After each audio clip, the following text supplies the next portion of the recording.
Hi, all my gorgeous, beautiful souls. I am Lady Stars on Fire. My real name is Michelle Espinosa, and this is the weekly healing messages for April 29th through May 6th.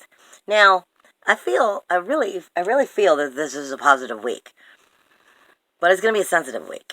I feel like it's very much taking us in a brand new direction, and it is definitely positive and helpful. But sometimes when things come in to be positive and really start to steer that direction in a brand new shift, sometimes it's not always feeling the most positive at the moment. And that really depends on where you are on your path.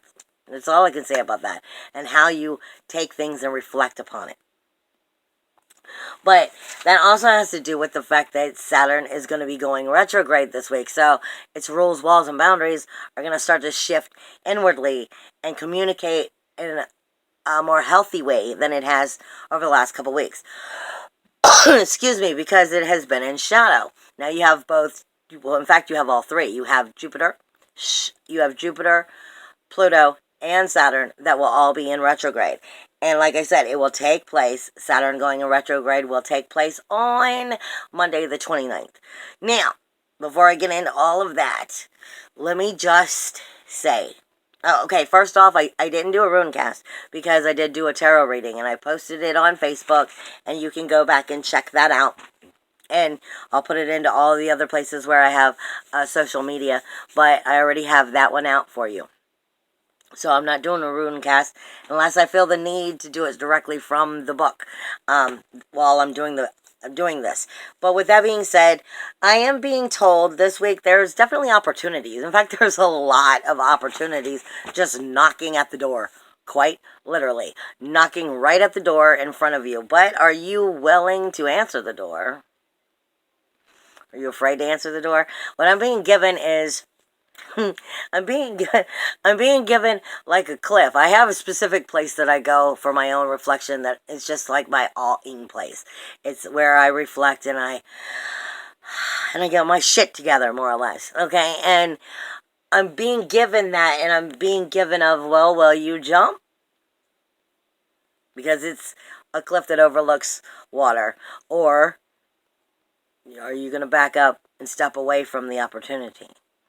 And I'm not saying that all opportunities are right. It's just the way I'm being given it.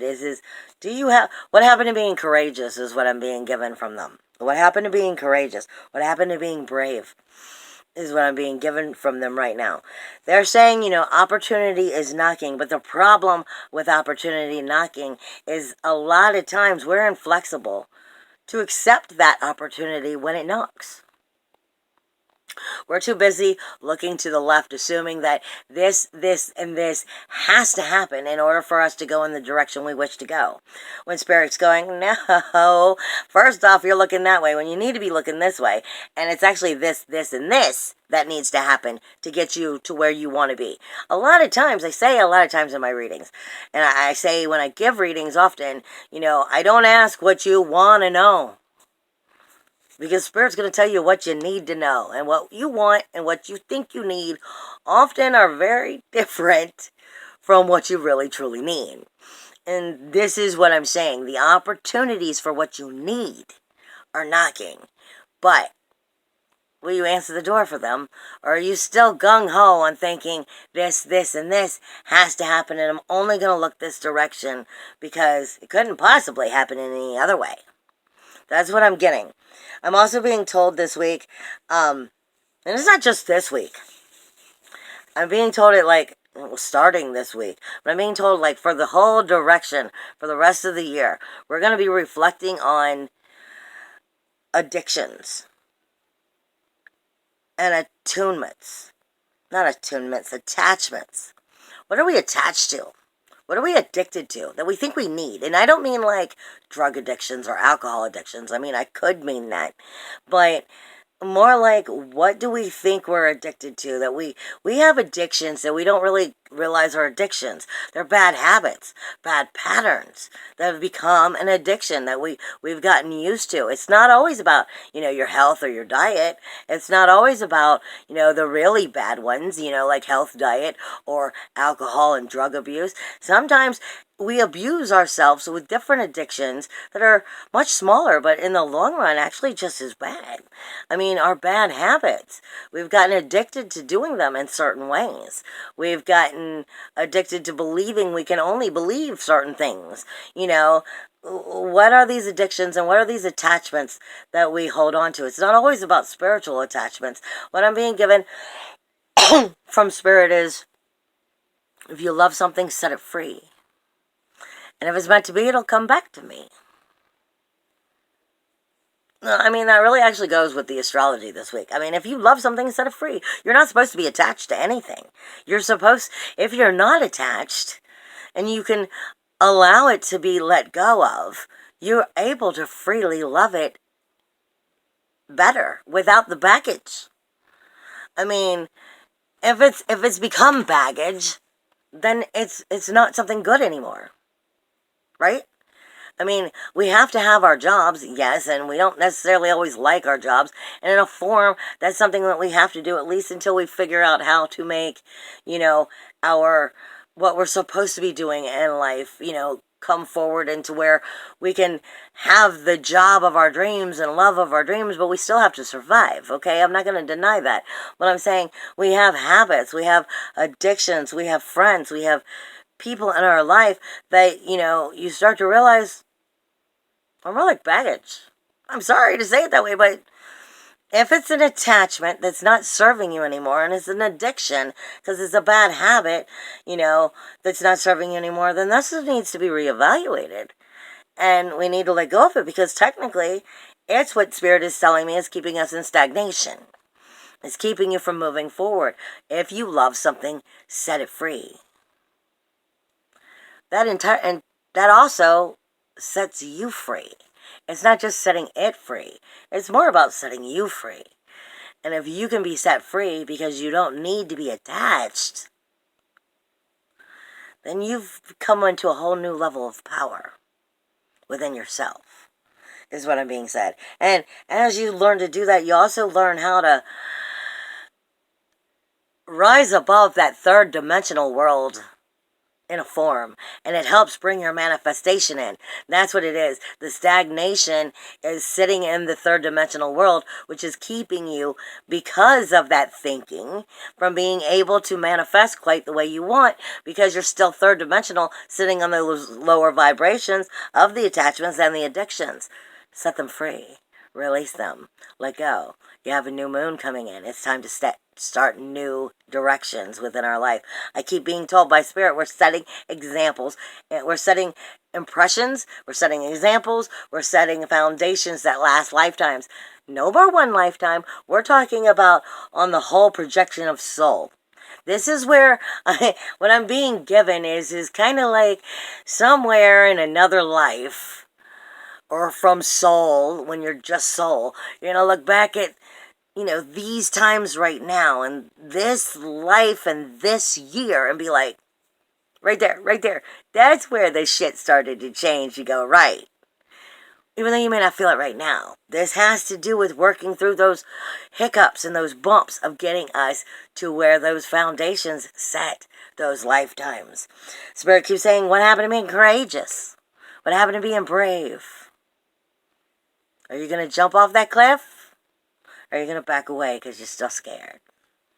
Also, this whole week is growing towards, this whole week is growing towards May 5th, 5/5 which is on Sunday. This is unpredictableness, unpredictable changes. This is balance between our masculine and our feminine energies. This is independent energies. This is adjusting quickly, but it's also being loyal to what the vibration is that you desire, what the truth is. What is your truth? Being loyal to your truth. And then within that, making those unpredictable changes and being independent and being masculine and feminine and balanced at the same time so you can make those adjustments. Like I said, this is starting to talk to us of how we move forward. Now, I am being given, though, a lot of, as far as spirit guides go, I'm sorry, I had an itch. As far as spirit guides go, I'm getting, like, Capricorn energy. And it's not just Capricorn, but I'm addressing it to Capricorn because what's being given to me. And a lot of stuff's going on in Capricorn. That's where Pluto and Saturn just went retrograde, or will come Monday. Saturn will. Because I'm getting, but it has to do with all of the horn energies of the zodiac. This is Aries, this is Taurus, this is Capricorn. And these are starting new foundation energies. I mean, Capricorn is starting new foundations, but it's also talking about Aries with the new beginnings, the new cycle, and Taurus with Uranus in it and talking to us about our independence, our individuality, our uniqueness, our freedom, our self-worth, our self-value, our self-esteem, and, you know, what our possessions are that bring us to moving us in those directions, as well as how we bring money in. I mean, this all is speaking to me about why what I'm getting is like the goat head and the horns, and then a tail flies up like the Capricorn's tail, and the water is splashing you in the face. It's kind of like, I'm slapping you with the water, it's time that you see, you know, is what I'm getting. And this is about making sure we're going in the right direction. But I also am getting the seahorse. And the seahorse speaks to me, first off, of the horse being grounded. Being grounded, being stable, but also independence and freedom. In the sea, the seahorse is finding integrity within your soul. Finding integrity within who you are. Finding integrity within the actions that you're going to take. And your emotions. Being happy to live with yourself and what you've decided emotionally. The seahorse is emotionally helping you cleanse, purify, and set you free. Now, with that being said, Saturn, yes, is going retrograde on the 29th. Saturn deals with our body. In our body, Saturn also deals with our teeth, our nails, our skin, our muscles, and our bones. Technically, for all intents and purposes, it is rules, walls, and boundaries. Well, its walls and its boundaries within your body would be your skin, your muscles, and your bones. It's what separates you from the outside world. So if you're sore this week, I mean, like, literally to the bone, just feel sore, your muscles, especially from, like, your torso down, because Capricorn is where this energy is, and I believe it's, like, the knees or the legs. And if you're feeling sore, really, within this lower part of your body, that could be, you know, the Saturn within you. You're feeling its movement of the planets. So you may be feeling extra sensitive to the planets' movements in general. Now, Lilith also moves. Lilith moves out of Aquarius and into Pisces on the 3rd of May.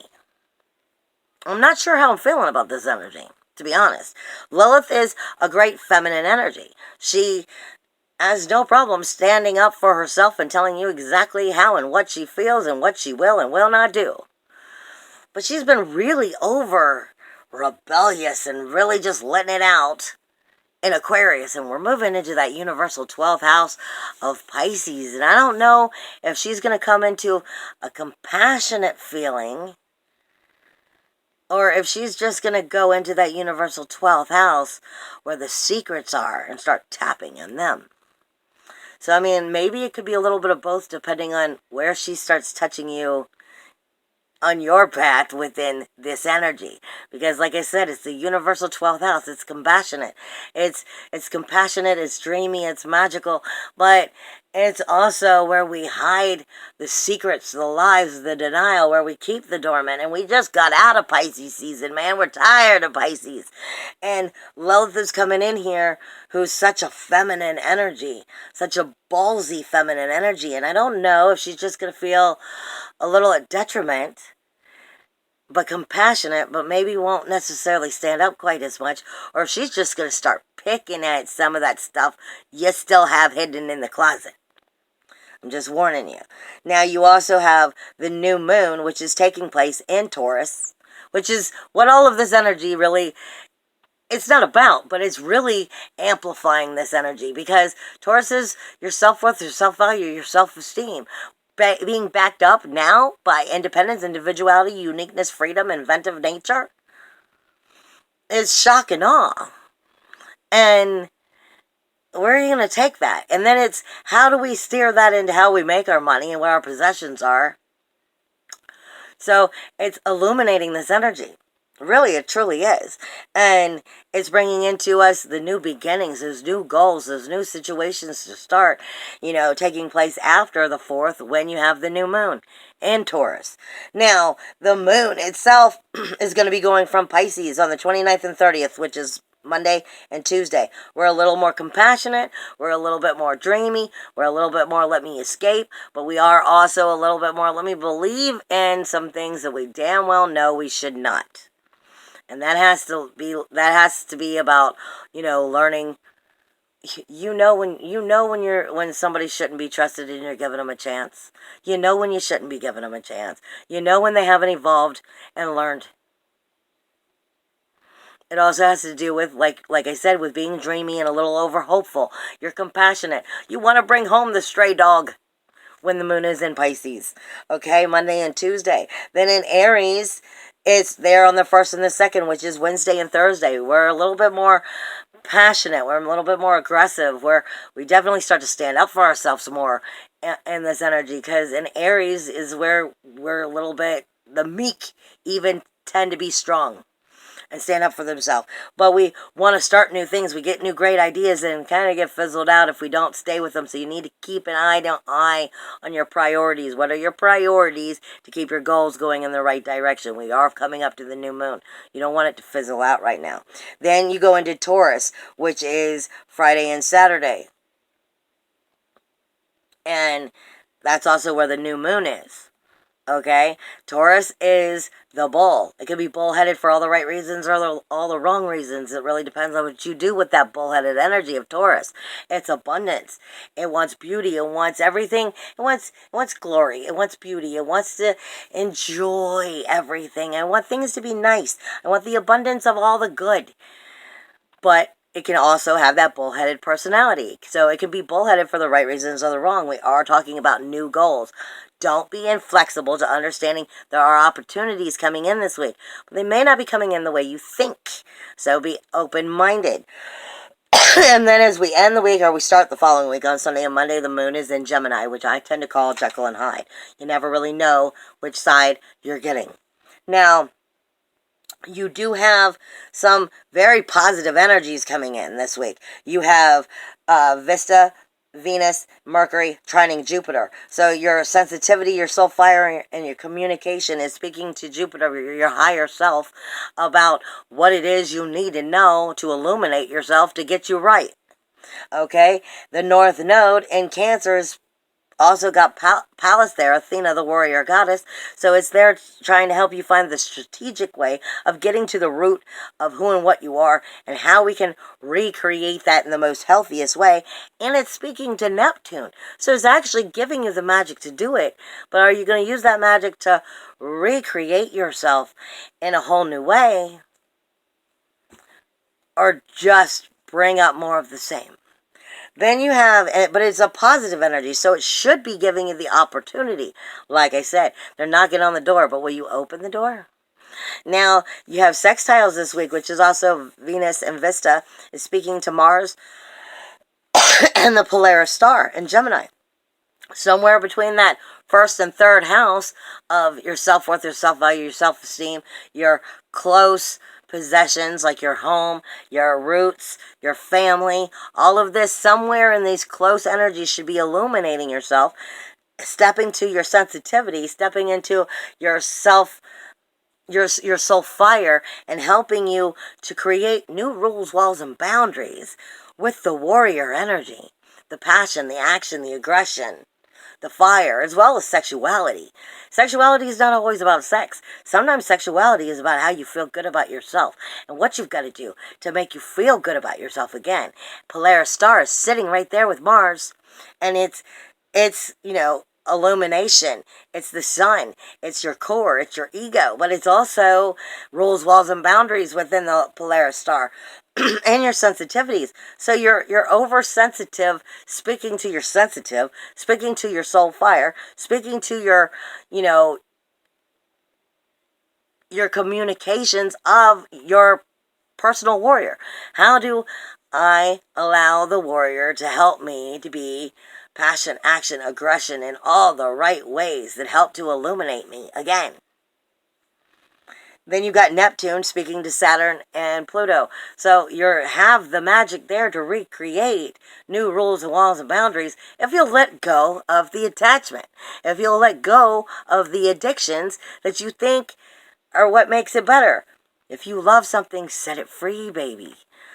If it's meant to be, it'll come back. Otherwise, it's what you're supposed to be doing anyway.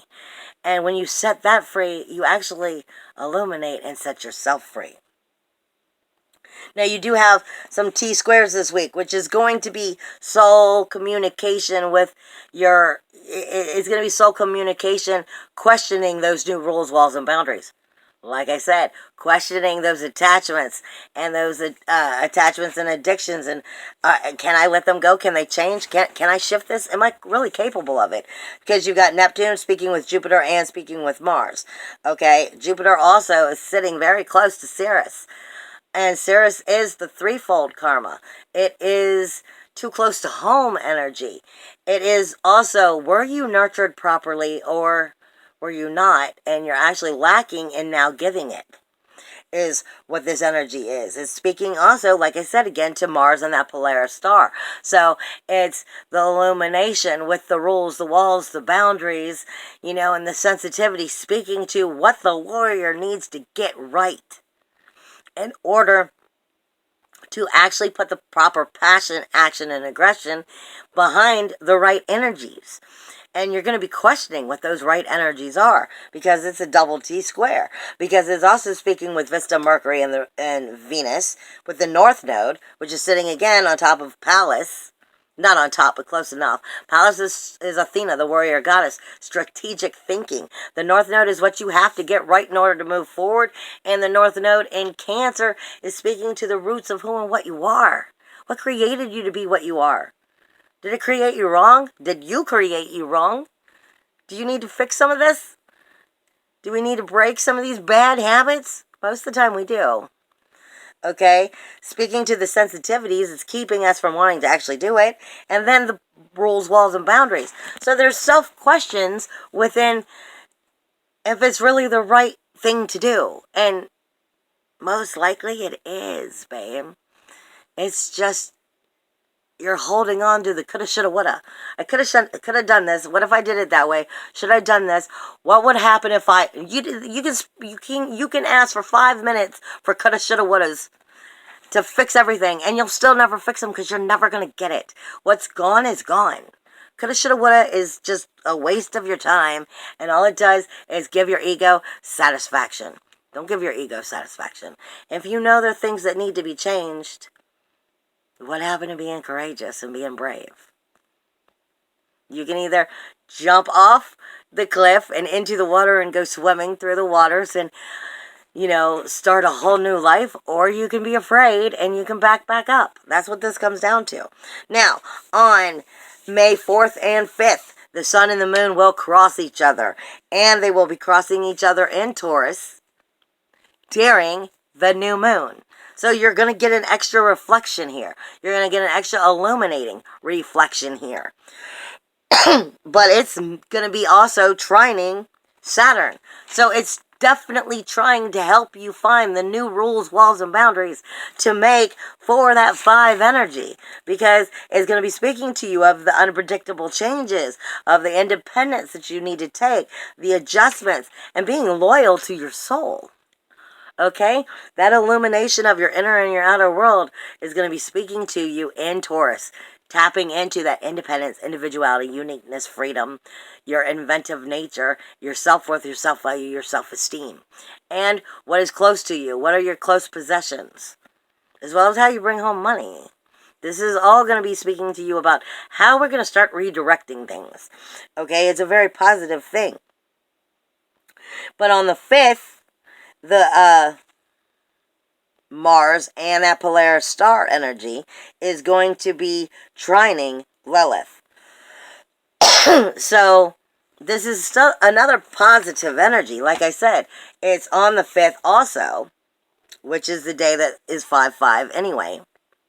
your independence, your warrior, your aggressive energies, your actions, your aggressive energies, your actions, your passions, your fire, your sexuality about making you feel good about yourself, not just sexual energy, is tapping into the Polaris star, which is sensitivity, which is rules, walls, and boundaries, and illumination. All of that is helping you build who you are, but it's going to be trining Lilith in that 12th house. So it most likely will be talking about compassion for yourself and what you need to do. But it's also going to be tapping into some of that stuff you still have in the closet that you refuse to let go of. That would be the addictions and the patterns. The addictions and the attachments that you still are not letting go of. The moon is also going to be speaking, as it moves into Taurus, though, moves from Taurus and into Gemini, it will then, the moon itself will then start to square Lilith from Taurus and into Gemini. It'll be squaring that Lilith energy. So you're going to have Lilith on both sides. One side she's amplifying something of one nature, and on one side she's amplifying something of another. Emotions is where your moon is, so it's going to be extra intense when she starts speaking to Lilith, because Lilith is going to, you don't want Lilith to feel like she's backed up in a corner like a rat in a cage, because that's when things get uncomfortable. And in that Pisces energy, you want to make sure that it's a safe place to work through, because the moon will question things and will touch base and make her uncomfortable. And you've got Mars and the Polaris star helping to bring up these energies. You don't want to find it being created in an anxiety. You want to find it as a compassionate, constructive criticism that helps us move forward, because Lilith can very much be something that pushes against you. So you want to understand that as we come forward, but it should be all positive energies, really, outside of that Lilith spot as we move forward. I love you all. Bye, everybody.